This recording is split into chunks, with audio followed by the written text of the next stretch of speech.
Project 2025. If you don't know anything about it, then you probably aren't in America. But if you do not know what Project 2025 is, essentially, this is, well, quite frankly, it's the insane plan made up by the Heritage Foundation as a document, a guideline to give to Donald Trump, or even, as they like to say, a future Republican administration or conservative administration.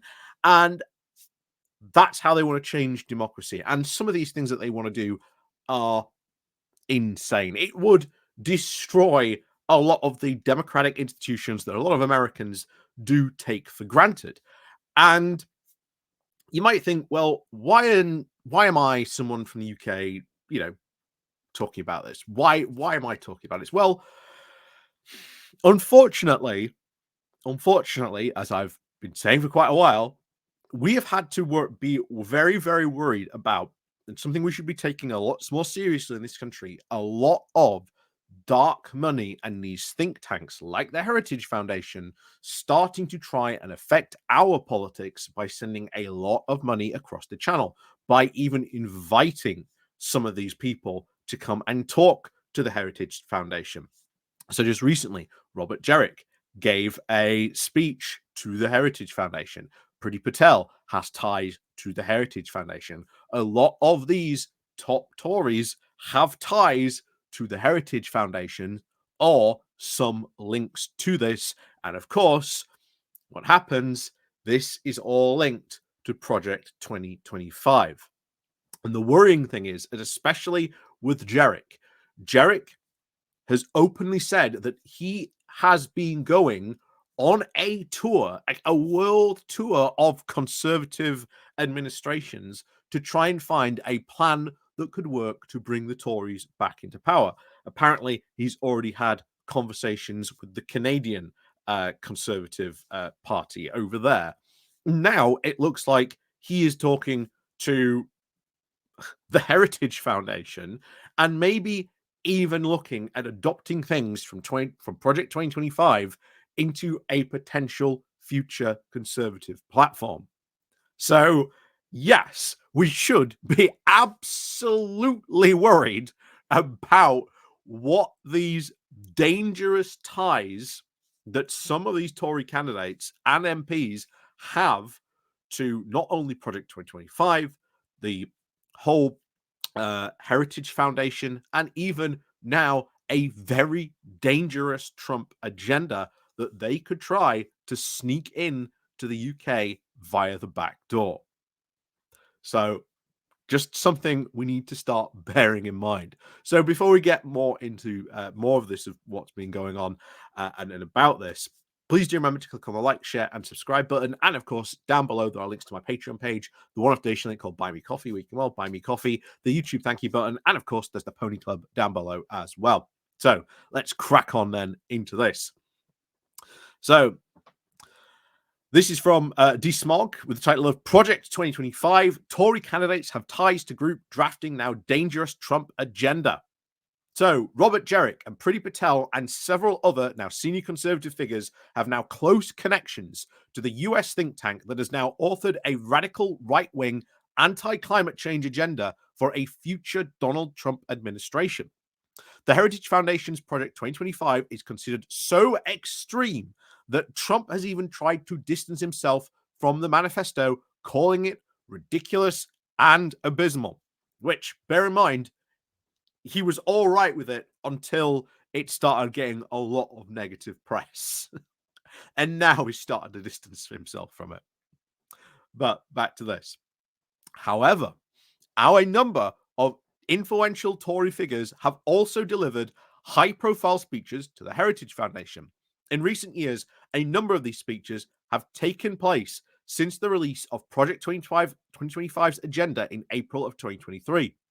The Heritage Foundation allies include Robert Jenrick, Priti Patel, who are now both running to be Conservative Party leader, and of course the current Tory deputy leader, Oliver Dowden, Conservative peer David Lloyd Frost, Lord David Frost, not Lloyd David Frost, and of course former Prime Minister Liz Truss. You may remember we covered her Heritage Foundation speech back back when she did that over a year ago now. Well, how time flies. Anyway, this news obviously comes as the Conservative Party is now deciding its future direction after its historical defeat.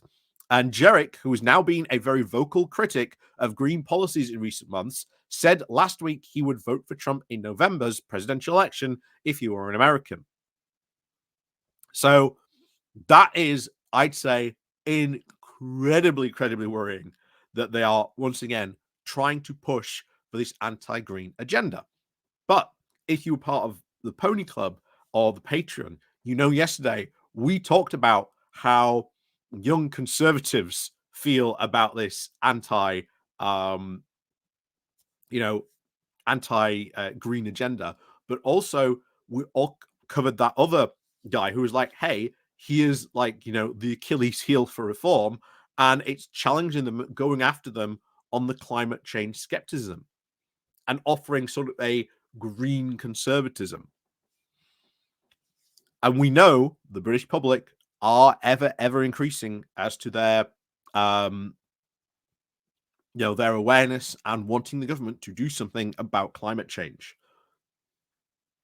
So there you go.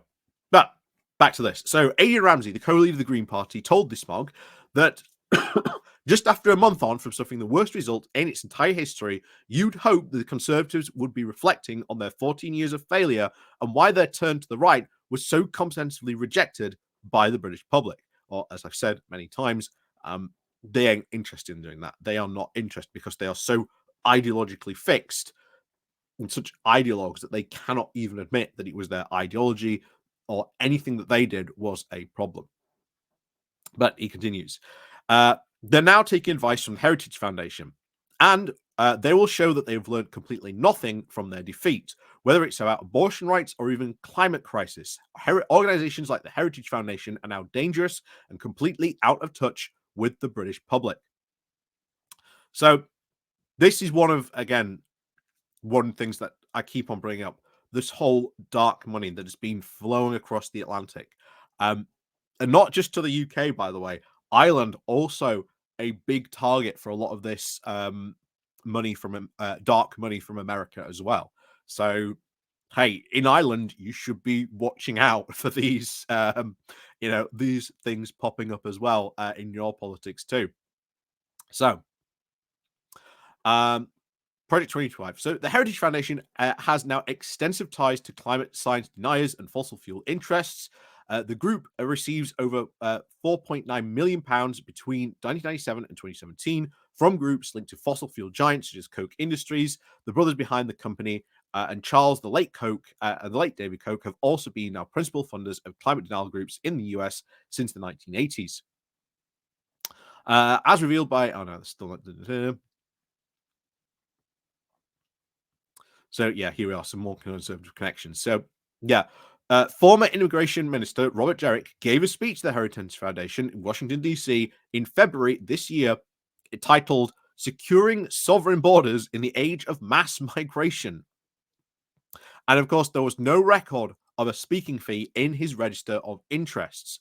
After being introduced by Kevin Roberts, Jenrick then praised the foundation, describing its meeting and learning from the Heritage while working as an intern for Condoleezza Rice, who served as Secretary of State under Republican President George W. Bush.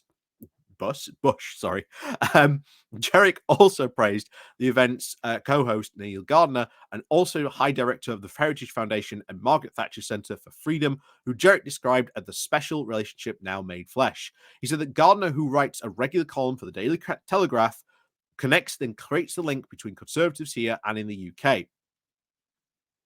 At 2022 Heritage Foundation event, Gardner said, I do not think the British government needs to rethink the whole green energy agenda.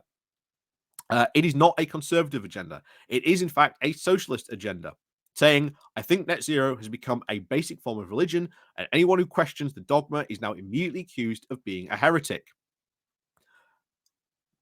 That's, of course, the stuff that they would, like to say. As Despog has also reported, Jenrick has now been stepping his attacks on net zero policies and has advocated for an increased fossil fuel extraction, including the developing of new coal mines. Patel, another Tory leadership hopeful, gave a speech to the National Centre of the Heritage Foundation back in November 2021. Patel at the time was serving as Home Secretary, and her address was published on the UK government website.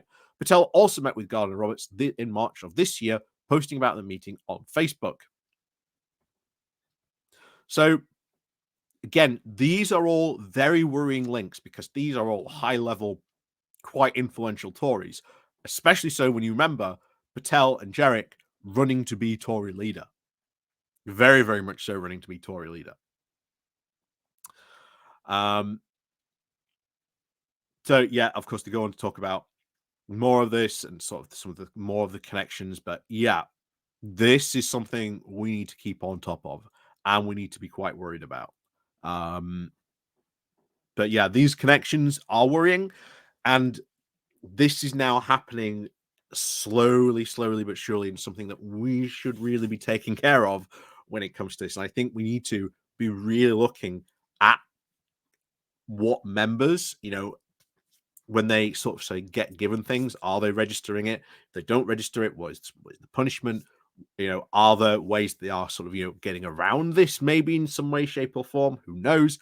It's something that, we should be looking at. And I think something, certainly like not giving MPs, second jobs, I think is something we should be certainly looking at banning. The public massively in favor in that. Whether it will happen or not, who knows? But again, something we should be looking at. But as always, let me know what you think down below. But I would not be surprised if, like I say, during this Tory contest, we see a lot of this rhetoric from like the Heritage Foundation, especially come from, of course, surprise, surprise, Priti Patel, and of course, Robert Jenrick. So would not surprise me in the least. But as always, thank you very much for watching. And of course, as always, we'll see you all next time.